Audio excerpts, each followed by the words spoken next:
Bon, je suis M. Doudou Sène Diop. Je suis le président régional de des boulangers de Saint-Louis. Alors, vous êtes en mouvement de grève depuis ce matin. Pourquoi? Permettez-moi, avant de répondre à votre question, présenter mes excuses à l'ensemble des consommateurs de Saint-Louis et du Sénégal. Bon, d'abord, ce qui nous a amené à faire la grève. Dans un premier temps, nous avons un point revendicatif concernant à la structure du prix du pain. Nous avons dit qu'il est temps de réactualiser les structures du prix du pain. Depuis 2014, on n'a pas touché. Et tout le monde sait que beaucoup de choses ont évolué. On ne parle pas dans un premier temps du prix de la farine. Le structure du pain n'est d'autre qu'un instrument qui sert à mesurer ou à déterminer le prix du pain. Cette structure est obsolète. Nous demandons sa mise à jour. Ceci fait, il n'y aura pas de problème que la farine coûte 30 000, 10 000 francs.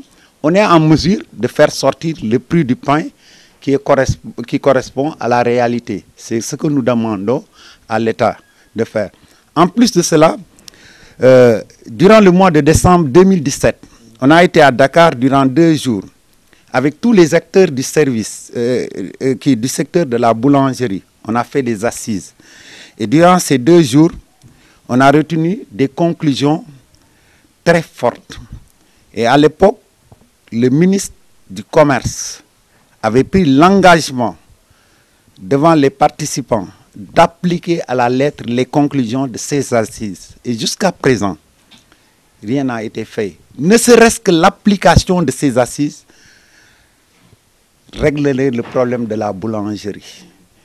Et en troisième point, nous avons aussi le prix de la farine qui est excessivement cher. Et nous demandons aussi que ceci aussi, concernant ce point aussi, l'État fasse quelque chose ou bien les meuniers. Est-ce que pour l'instant, la grève est réussie à Saint-Louis? Pour la première journée de grève, nous disons que ça a été bien suivi. Hein. Pour un total de 100 boulangeries, il n'y en a que 7 qui n'ont pas pris part au mouvement. Je pense que c'est un bon record. Si on raisonne en termes de pourcentage, on a visé les 90%. Donc vraiment, c'est quelque chose de qui. Et les 7% qui ne sont pas partis en grève, depuis ce matin, on est en train de discuter avec eux pour essayer de les remorquer. Et je pense qu'ils vont le faire. Parce que ce que nous revendiquons, hein, c'est dans l'intérêt de tout le monde. C'est vraiment de ne pas... C'est pour faire le secteur de la boulangerie un secteur viable où tout le monde gagne son prix, tout le monde gagne sa vie. Ça concerne tout le monde. Je pense que dans les heures à venir, ils vont rejoindre les rangs. Et si après 3 jours de grève, comme vous l'avez décidé, les choses restent en l'état, en fait, quelle suite devrez-vous donner à cette affaire? Écoutez, nous sommes dans une dynamique, hein, à savoir, nous sommes inscrits au niveau d'une logique. On a une fédération mère. On a décrété 3 jours d'arrêt de travail. Et jusqu'à présent, à l'heure où je vous parle, c'est ça qui est la réalité. Ça n'a pas changé. Donc, jusqu'à présent, on considère que ce sont les 3 jours d'arrêt. Si à l'issue de ces 3 jours, bien sûr, on va reprendre nos boulangeries, on va réouvrir les boulangeries et encore aller au niveau de la fédération, faire une évaluation. Et il appartient à la base de décider la seconde étape, jusqu'à ce que on puisse avoir satisfaction. Bala may wax ile grève bi damay jéggalu ci askan bi ndax toog nañu defaruñu mburu mais du lu nu gënal daal am nañu ci mettitoo xol trop ndax nun ak askan bi noo ànd lu bare boole nañu loolu noo ngi ci jéggalu askan bi yëpp. Mbiru grève bi li tax nu dem grève dañu am ay points de revendicatif.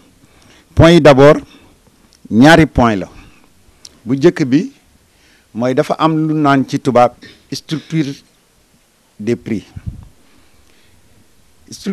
boobu bi ñu ko mujjee defal 2014 la dafa maaseetul jamono dañ ni terme de référence yi si nekk dañu ko war xoolaat méngale ko ak jamono ndax tey jii bu farine sax doon jaar 30 minutes bu ñu ñëwee si structure de prix bi bu fekkee dañ ko maaseel jamono daanu ci mën liggéey ba génn ci waaw donc loolu mooy li nga xam ni moo ëpp solo ndax ci foofu nañuy natte prix pain bi nattukaay boobu lan ni dafa maaseetul ak jamono mënoon bëgg nu méngale ko ak jamono loolu buñ ko defee rek coow li lu bare dina régler maanaam si njëgu mburu mi bon bu loolu amee ñaareel bi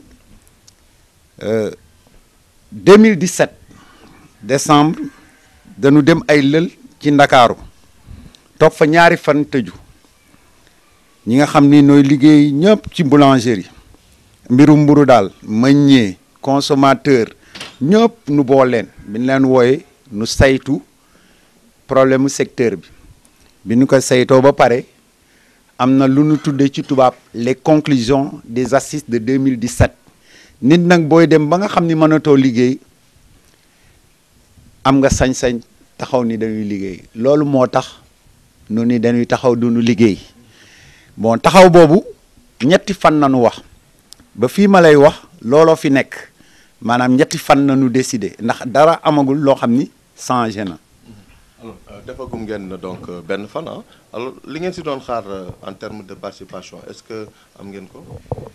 waaw bon nun bi nu nattee sunu bopp dem sur le terrain fii à Saint-Louis mais nun sant nañu yàlla ndax bu fekkee jël nga boulangerie yi ñu toll à peu près téeméeri boulangerie ngi Saint-Louis daanaka xëy na 7 noo ci liggéey bon 80 donc mën nañ ni wax ni nun am nañu 90% ñoo xam ni ànd nañu ci mbir mi kon donc loolu vraiment taux bu baax la daal bon ñi nga xam ni tam ànduñu ci noo ngi wax ak ñoom ndax il n'est jamais trop tard tàllal nañu leen seen loxo nu ñëw fekk si noonu ndax mbir mi dañu jàpp ni feebaru ñëpp la su saafara amee ñëpp ciy faju waaw. voilà donc dernière question bi xëy na laaj la bu ñetti fan yi jeexee bon fekk nguur gi moom jàpp fi mu jàpp bon askan wi fu nu jëm.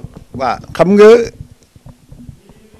dañu am maanaam li naan base ñoo xam ni dañu yónni dañu décider ñetti fan suñu paree dañuy dem liggéeyaat après nous dem au niveau national avec la FNBS la Fédération nationale des boulangers du Sénégal nu def maanaam évaluation suñu defee évaluation nu xool ban plan nañuy jëlaat